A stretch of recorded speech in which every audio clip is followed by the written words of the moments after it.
तो हम लोग इस वीडियो में जीके जीएस के प्रश्नों को सॉल्व करने वाले हैं, जो आपका फाइनल आंसर की होगा मैं आपको इस वीडियो के माध्यम से बताने वाला हूं।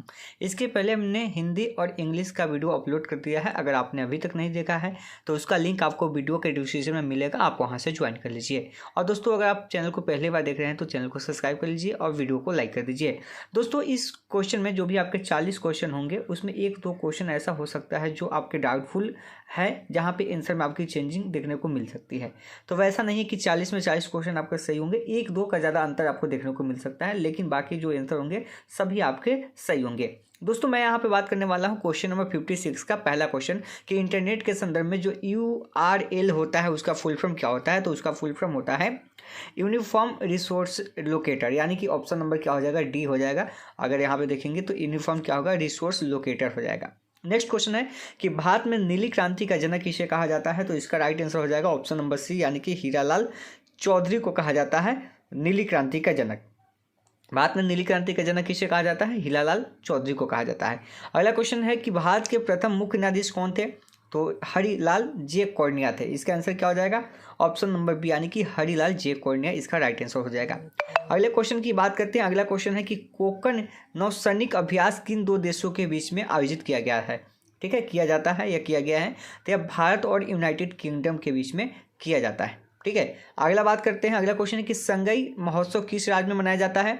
तो संगई जो है यह मणिपुर का त्यौहार है। कहाँ का है, तो संगई जो है महोत्सव मणिपुर का त्यौहार है, यहाँ पे मनाया जाता है। नेक्स्ट क्वेश्चन है कि फियरलेस गवर्नेंस पुस्तक के लेखक कौन है, यानी कि जो फियरलेस गवर्नेंस पुस्तक है उसके लेखक कौन है। तो इसका राइट आंसर हो जाएगा ऑप्शन नंबर डी, यानी कि किरण बेदी। तो फियरलेस गवर्नेंस पुस्तक के लेखक कौन है, तो किरण बेदी इसका आंसर हो जाएगा। अगला कि किस अभिनेता की आत्मकथा का शीर्षक खुल्लम खुल्ला है, यानी कि खुल्लम खुल्ला आत्मकथा के जो शीर्षक के अभिनेता है उनका नाम बताना है। तो इसका आंसर हो जाएगा Rishi Kapoor, option number C हो जाएगा। अगला क्वेश्चन है कि ज्ञानपीठ पुरस्कार निम्नलिखित में से किस क्षेत्र में दिया जाता है। तो आपको पता है कि ज्ञानपीठ कहाँ दिया जाता है, तो यह साहित्य के क्षेत्र में दिया जाता है। तो जो ज्ञानपीठ पुरस्कार होते हैं वह साहित्य के क्षेत्र में दिया जाता है, ऑप्शन नंबर सी हो जाएगा। अगला क्वेश्चन है कि जहांगीर खान किस खेल से प्रसिद्ध है, यानी कि किस खेल से संबंधित है। तो यह हो जाएगा शोकैश हो जाएंगे, ऑप्शन नंबर ए आपके हो जाएंगे। ठीक है, नेक्स्ट क्वेश्चन की बात करें तो अगला क्वेश्चन है कि निम्नलिखित में से कौन सा अंतर्राष्ट्रीय टेनिस टूर्नामेंट ग्रास कोर्ट पर आयोजित किया जाता है। तो देखिए, जो ग्रास कोर्ट पे जो आयोजित किया जाता है उसको हम लोग बोलते हैं विलम्बडन। क्या बोलते हैं, विलम्बडन इसको बोला जाता है। अगला कि चिकनगुनिया का कारण क्या होता है, यानी कि चिकनगुनिया जो रोग होता है वह किसके कारण से होता है। तो यह होता है वायरस के कारण से होता है।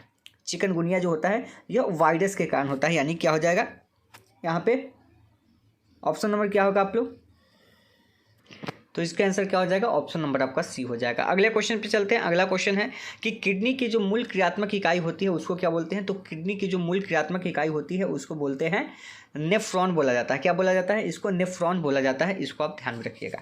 ठीक है, हम अगले क्वेश्चन के ऊपर चलते हैं। अगला क्वेश्चन आपके सामने है कि 20 अगस्त को कौन सा दिवस मनाया जाता है। तो देखिए, 20 अगस्त को सद्भावना दिवस मनाया जाता है, ऑप्शन नंबर बी हो जाएगा। अगला क्वेश्चन है कि दक्षिण भारत की बोली जाने वाली साहित्य भाषाओं में सबसे पुरानी कौन सी है। तो दक्षिण भारत की अगर साहित्य में देखेंगे तो सबसे पुरानी भाषा जो है उसका नाम क्या है, तमिल भाषा है। तमिल जो है सबसे पुरानी भाषाएं मानी जाती है दक्षिण भारत की। अगला क्वेश्चन है कि एक गैर बैंकिंग वित्तीय कंपनी जो NBFC है वह डैश के तहत पंजीकृत एक कंपनी है। तो यह जो है कंपनी एक्ट अधिनियम 1956 है। ठीक है, और 2013 भी है इसमें, तो 1956 आपका राइट आंसर हो जाएगा। कंपनी एक्ट अधिनियम जो है 1956 है। ठीक है, अगला कि साहित्य के क्षेत्र में नोबेल पुरस्कार किसे दिया गया था। तो यह दिया गया था रविन्द्रनाथ टैगोर को, जो 1913 में दिया गया था। ठीक है, रविन्द्रनाथ टैगोर को दिया गया था साहित्य के क्षेत्र में। अगला क्वेश्चन देखते हैं। अगला है कि किस संस्थान ने तंबाकू जहर हमारे ग्रह शीर्षक की रिपोर्ट जारी की है। तो तंबाकू के बारे में जो रिपोर्ट तैयार की है, जो बताया है कि तंबाकू क्या है, जहर है, तो इसके बारे में बताया है विश्व स्वास्थ्य संगठन ने। ठीक है, किसने बताया है, तो विश्व स्वास्थ्य संगठन यानी कि WHO ने बताया है। अगला क्वेश्चन है कि निम्नलिखित में से कौन सा बिहार के राज्यपाल है। तो अभी पता है कि बिहार के राज्यपाल क्या है, राजेंद्र विश्वनाथन आलंकर है। बहुत लोग फागू चौहान लगा के आए होंगे। अगला कि व्यवस्था विश्लेषण उपागम किसने प्रतिपादित किया है। तो यहाँ पे आंसर हो जाएगा आपका ऑप्शन नंबर, यानी कि डेविड ईस्टन हो जाएगा। ऑप्शन नंबर क्या होगा, ए हो जाएगा, डेविड ईस्टन। अगला क्वेश्चन है कि उत्तर वैदिक काल में कौन से देवता को सबसे प्रमुख माना जाता है। तो यहाँ पे हो जाएगा आंसर प्रजापति। तो उत्तर वैदिक काल में कौन से देवता को सबसे प्रमुख स्थान मिला है, तो प्रजापति को मिला है। अगला है यहाँ पे कालक्रम के अकॉर्डिंग आपको बनाना है। तो कालक्रम के अकॉर्डिंग देखेंगे तो यहाँ पे हो जाएगा ऑप्शन नंबर पर डी। रूसी क्रांति 1917 में हुआ था। सोवियत संघ का विघटन आपका यहाँ पे गलत है। ठीक है, अफगानिस्तान की दीवार का गिरना। तो यहाँ पे आपका ऑप्शन नंबर डी हो जाएगा। ठीक है, ऑप्शन नंबर डी यानी कि क्वेश्चन नंबर 76 का। अगला कि चंद्रगुप्त मौर्य के 18 पदाधिकारियों के समूह को कहा जाता था तीर्थ कहा जाता था। चंद्रगुप्त मौर्य के 18 जो पदाधिकारी थे उनके समूह को तीर्थ कहा जाता था। अगला कि व्यवस्था की केंद्रीय समस्या कौन सी है? तो व्यवस्था की अगर केंद्रीय समस्या की बात करें तो सभी हो जाएगी यहाँ पे ऑप्शन नंबर डी। हालांकि एक कंप्यूटर सिस्टम में शामिल क्या होता है? देखिए, कंप्यूटर में सभी शामिल होते हैं, हार्डवेयर होते हैं, सॉफ्टवेयर होते हैं, परिधीय उपकरण होते हैं। तो कंप्यूटर में आपको हार्डवेयर भी देखने को मिलेगा, सॉफ्टवेयर भी देखने को मिलेगा, परिधीय उपकरण भी आपको मिलता है। तो क्या हो जाएगा यहाँ पे? सभी हो जाएगा। अगला क्वेश्चन की बात करते हैं। अगला कि कंप्यूटर में जो प्रयुक्त होता है आईसी चिप्स बना होता है वह सिलिकॉन का बना होता है। किसका? सिलिकॉन का होता है। अगला है कि कंप्यूटर की जो गति होती है वो किस में मापते हैं? तो कंप्यूटर की गति को हम लोग गीगा हार्ट्ज में मापते हैं। कंप्यूटर की गति को किससे मापते हैं? तो गीगा हार्ट्ज में मापा जाता है। अगला कि कीट विज्ञान के में किसका अध्ययन किया जाता है? तो कीड़ों का अध्ययन कहाँ किया जाता है? तो कीट विज्ञान में किया जाता है। कीड़ों का अध्ययन कहाँ? तो कीट विज्ञान के अंतर्गत किया जाता है। सर्वाधिक बुद्धिमान स्तनधारी कौन सा है? तो यहाँ पे आपको आंसर क्या हो जाएगा? डॉल्फिन हो जाएगा। सर्वाधिक बुद्धिमान स्तनधारी डॉल्फिन हो जाएगा। अगला कि जब सोडा वाटर की एक बोतल खोली जाती है तो कार्बन डाइऑक्साइड निकल जाती है जिसमें एक सीटी ऊपर उठती है। इसका कारण से क्या है? तो अगर हम इसके कारण की बात करें तो ऑप्शन सी यानी कि घटते दबाव पर घुलनशीलता में कमी आती है। अगला कि जैव विविधता के 3 स्तर कौन कौन से हैं?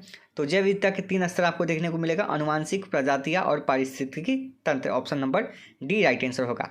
अगला कि परितंत्र के अजैविक घटन कौन से हैं? तो इसका सभी हो जाएगा, मिट्टी, प्रोटीन और कार्बन हो जाएंगे परितंत्र के अजैविक घटन, सभी हो जाएगा।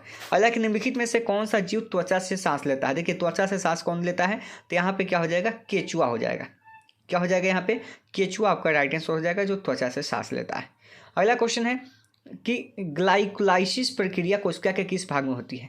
ठीक है, तो यह होता है कोशिका द्रव्य जिसको बोलते हैं। यहाँ पे भी इंग्लिश में ही लिख दिया है तो कुछ लोग समझ नहीं पाए हैं। तो ये होता है कोशिका द्रव्य में होता है। ठीक है, तो यहाँ पे क्या होगा? ऑप्शन नंबर ए हो जाएगा। इसको साइटोप्लाज्म बोलते हैं इंग्लिश में, और यह हिंदी में होता है कोशिका द्रव होता है। अगला कि अमीबा में भोजन का पाचन कहाँ होता है? तो अमीबा में अगर हम भोजन की पाचन की बात करें तो यह होता है ऑप्शन नंबर यानी कि भोजन स्तनधारी में। ऑप्शन नंबर ए हो जाएगा। अगले क्वेश्चन की बात करते हैं, निम्नलिखित में से कौन सा जेसी बोस का आविष्कार है? तो यहाँ पे अल्ट्रा शॉर्ट रेडियो तरंगे जो है उसका खोज किसने किया है? तो जेसी बोस ने किया है। ठीक है, मार्कोनी को भी कहा जाता है रेडियो के आविष्कार, लेकिन हालांकि यहाँ पे अल्ट्रा शॉर्ट रेडियो तरंगे की खोज किसने किया है? जेसी बोस ने किया है। ऑप्शन नंबर डी हो जाएगा। हालांकि परमाणु कक्षाओं में इलेक्ट्रॉन के वितरण को क्या कहते हैं? तो इसका राइट आंसर हो जाएगा ऑप्शन नंबर डी यानी कि इलेक्ट्रॉनिक कॉन्फिगरेशन बोलते हैं इसको। ऑप्शन नंबर क्या हो जाएगा? डी हो जाएगा। अगला क्वेश्चन है कि किस प्रकार का तत्व उष्मा और विद्युत का कुचालक होता है? तो यहाँ पे आपको देखने को मिल जाएगा गैर धातु यानी कि नॉन मेटल्स होते हैं। अगला क्वेश्चन है कि कौन सा नियम सूर्य के चारों ओर ग्रहों की कक्षाओं का वर्णन करता है? तो न्यूटन तो आपके अलग हो गए, फैराडे तो आपके साइंस में है। यहाँ पे यह जो है केपलर का नियम है, जो क्या है सूर्य के चारों ग्रह जो है की कक्षाओं का वर्णन जो करता है वह केपलर का नियम है। क्या होगा? केपलर का नियम। ऑप्शन नंबर सी हो जाएगा। अगला कि किसी गैस को द्रव में बदलने के लिए कौन सी स्थिति सबसे अनुकूल होती है? तो अगर गैस को द्रव में बदलना है तो इसके लिए अनुकूल जो होती है ऑप्शन नंबर ए यानी कि उच्च दबाव कम तापमान, इसका राइट आंसर हो जाएगा। लास्ट क्वेश्चन है आपका इसमें का कि निम्नलिखित में से कौन सा वास्तविक उभयचर प्राणी है? तो यहाँ पे राइट आंसर देखने को मिल जाएगा कछुआ, कि नहीं है, उभयचर प्राणी नहीं है तो कछुआ नहीं है, मेढक टोड है। ठीक है, लेकिन कछुआ यहाँ पे वास्तविक उभयचर प्राणी नहीं है, तो आप यहाँ से मिला सकते हैं। ठीक है, बाकी आगे जो भी आपके टॉपिक बाकी हैं उसकी भी वीडियो आपको जल्द आ जाएगी, तो आप वहाँ से देख सकते हैं। और टेलीग्राम चैनल के साथ अगर जुड़ना चाहते हैं तो वीडियो का डिस्क्रिप्शन में टेलीग्राम चैनल का लिंक है, आप वहाँ से ज्वाइन कर लीजिए। फिर मिलते हैं नेक्स्ट वीडियो में।